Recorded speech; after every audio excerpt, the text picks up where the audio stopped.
దేని బిడ్డలారా, అయితే వెళ్ళిపోయి ఏకాంతంగా ఆ పసిబిడ్డను పడుకోబెట్టేసి, దేని బిడ్డలారా, నీళ్లు కూడా అయిపోయి ఆ సమయంలో త్రాగు నీరు లేదు, ఆ దాహం చేత చచ్చిపోయే పరిస్థితి వచ్చింది ఆ కుమారుడికి.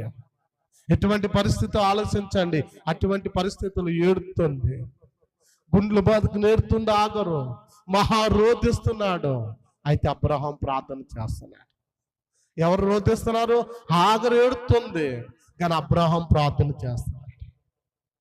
ఎప్పుడైతే అబ్రహాం ప్రార్థన చేస్తాడో ఆగరు ఏకాంతమా బెన్బిడ్లరా, ఏకాంతమైన ప్లేస్ లో ఎవరు లేని పరిస్థితిలో ఒంటరిగా ఏకాకిగా తన బిడ్డను పట్టి నేర్తున్న సమయంలో దేవుడు పరలోక రాజ్యం నుండి తన దూత పిలిచింది. దేవునికి మహిమ కలుగును గాక.